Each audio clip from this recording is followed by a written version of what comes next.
And welcome to the operating system. ऑपरेटिंग सिस्टम की इस वीडियो में हम पढ़ेंगे कोडवेद के अंदर, कोडवेद चैनल के अंदर हम पढ़ेंगे ऑपरेटिंग सिस्टम के अंदर batch operating system. Batch operating system हमारा पहला ऑपरेटिंग सिस्टम है जो हमारा मशीन लैंग्वेज के ऊपर आया। मतलब हमारे पहले क्या करते थे, हम सीधा असेंबली लैंग्वेज 0 1 लैंग्वेज में प्रोग्राम करते थे, लेकिन उसके बाद प्रोग्रामर्स ने क्या किया, एक ऑपरेटिंग सिस्टम लिया है बैच ऑपरेटिंग सिस्टम। ये हमारा सबसे पहला ऑपरेटिंग सिस्टम था। इसके अंदर कुछ ज़्यादा नहीं था, मल्टी यूज़र मल्टी प्रोग्राम ऐसा कुछ नहीं था। इसके अंदर क्या करते थे, हम जॉब्स को एक बैचेस बना दिया, बैचेस को प्रोग्राम में दे देते थे, सीपीयूज़ के हिसाब से बैचेस के हिसाब से करता था एग्जीक्यूट। ठीक है, अब इसका एग्जांपल समझने के लिए हम समझ सकते हैं, जैसे हमारा होता है कोचिंग। कोचिंग के अंदर जैसे हमारे 10th क्लास की बैचेस होते हैं, 12th क्लास के बैचेस अलग अलग होते हैं। ठीक है, अब 12th क्लास के बैचेस के अंदर भी बैचेस हो जाते हैं, जैसे फिजिक्स का बैच हो गया, ठीक है, फिजिक्स हो गई, मैथ हो गई, इंग्लिश के बैचेस हो गए, ऐसे ऐसे बैचेस आते थे। उसके हिसाब से हम उसके मेन इंपॉर्टेंट जो काम होते थे, अब मैथ का हम फिजिक्स के अंदर नहीं पढ़ते थे, फिजिक्स का मैथ के अंदर नहीं पढ़ते थे। एक्चुअली फिजिक्स और मैथ एक ही होती है, लेकिन फिर भी हम उनके सब्जेक्ट अलग अलग थे, उनके चैप्टर अलग अलग थे। तो ऐसे ही हमारा काम जो होता है वो दोनों क्लासेस में अलग होता है, दोनों सब्जेक्ट्स में अलग अलग होता है, तो हम बैचेस बना लेते हैं। ऐसे ही हमारा बैच ऑपरेटिंग सिस्टम क्या करता है, जैसे हमारा प्रोग्राम है, प्रोग्राम के अंदर जब मान लो एवरेज निकालना, एवरेज के अंदर दो काम हो सकते हैं, जैसे ऐड भी होता है एवरेज के अंदर, फिर डिवाइड भी होता है। तो ऐड और डिवाइड का हमारे दो बैचेस बन जाएगा जो काम करेगा वो। ठीक है, तो बैच ऑपरेटिंग सिस्टम हमारा क्या काम करता है, ये यही काम करता है कि हमारे बैचेस में डिवाइड कर देता है वो। ठीक है, अगर हम देखें तो इसका जनरल डायग्राम दिखे तो यूजर्स जो होते हैं, मतलब जॉब्स जो होती है वो जॉब्स देते हैं यूजर। ठीक है, तो ऑपरेटिंग सिस्टम उस जॉब्स के हिसाब से उनको यूजर्स को बैचेस में बना देता है।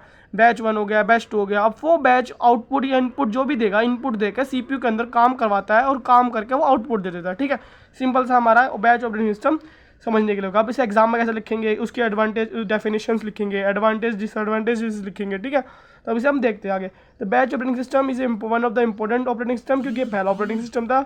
Jobs with similar needs are batched together, जो कि एक ही नीड्स की होंगी। बैच के अंदर अलग अलग नीड्स वाले जॉब्स नहीं हो सकती। मान लो अगर किसी को सब्ट्रैक्शन और एडिशन एक ही बैच में नहीं करेंगे, हम अलग अलग बैचेस कर देंगे उसका। जैसे हम प्रोग्रामिंग में देखें तो फंक्शंस बना देते हैं कभी कभार हम बैचेस को, तो उसके एग्जाम्पल से आप सिमिलर टाइप से ले सकते हो। ठीक है, सिमिलर होते हैं, सेम नहीं होते। ठीक है, अगर हम देखें तो अगला ऑपरेटिंग सिस्टम, अगला पॉइंट देखें तो operators short batches short jobs as a deck of punch cards into batch with similar needs. मतलब जैसे हम कार्ड्स जब खेलते हैं तो कार्ड्स में आपने देखा होगा हार्ट्स को अलग कर देते हैं, हार्ट्स को अलग कर दिया हमने, क्लब को अलग कर देते हैं। तो ऐसे हम उनको deck of punch of cards बना देते हैं, बंच ऑफ कार्ड।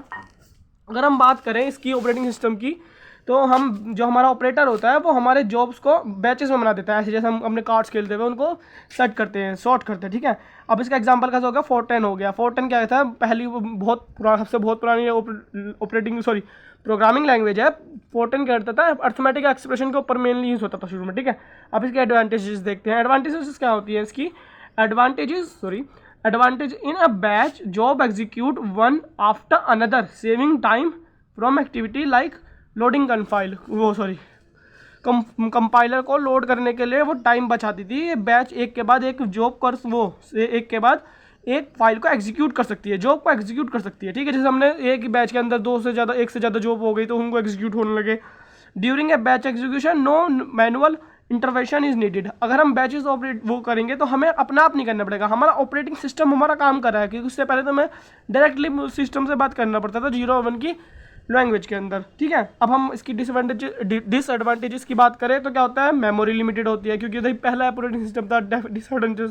डिसएडवांटेजेस तो काफ़ी होंगे। ठीक है, अब हम दूसरा देखते हैं, तो interaction of input and output devices directly with CPU. ठीक है, तो इसमें इनपुट आउटपुट डिवाइसेस का जो डायरेक्शन वो होता था। अब हमने इसमें क्या करते थे, ज़्यादा कुछ नहीं करते थे, बस बैचेस बना दिए, फिर बैचेस के हिसाब से इनपुट आउटपुट हम सीपीयू के अंदर देते थे। ये हमारा डिसएडवांटेजेस है, क्योंकि हमारा सीपीयू से डायरेक्ट बात हो रही है, उससे हमारा काम कम होता है। क्योंकि सीपीयू अगर सीधा सीधा पता चले, उसे इंस्ट्रक्शन मिले, वो सीधा मेमोरी से काम करे जैसे हम करते हैं आज के प्रोग्राम्स में, तो वो ज़्यादा यूज़फुल हो सकता है। अब इसके हम एक्टिविटी देख लेते हैं क्या होती है। ठीक है, एक्टिविटी ऑफ उसकी, तो अगर हम सबसे पहले इसमें मेन पॉइंट देखते हैं, ये होता है मेन फ्रेम क्या होते हैं, people use to have single computer. पहले के ज़माने में पर्सनल कंप्यूटर नहीं होते थे। पहले के ज़माने मतलब जब हमारा कंप्यूटर आया ही था, बैच ऑपरेटिंग सिस्टम अर्ली में जैसे मैंने आपको बताया, तो हमारे उस टाइम में हमारे सिंगल कंप्यूटर होते थे, इसलिए हमारी जॉब्स को बनाना जरूरी था। क्योंकि हमारा अगर जॉब्स जो होती हैं उसको अगर हम बैचेस में नहीं बनाएंगे तो प्रॉब्लम आती थी, ठीक है। तो ऑपरेटिंग सिस्टम मतलब ओएस क्या करता था, जॉब्स को बैचेस में बनाकर सीपीयू को दे देता था, ठीक है।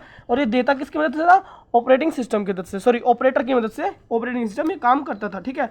अगर हम बात करें यूजर डिड नॉट डायरेक्टली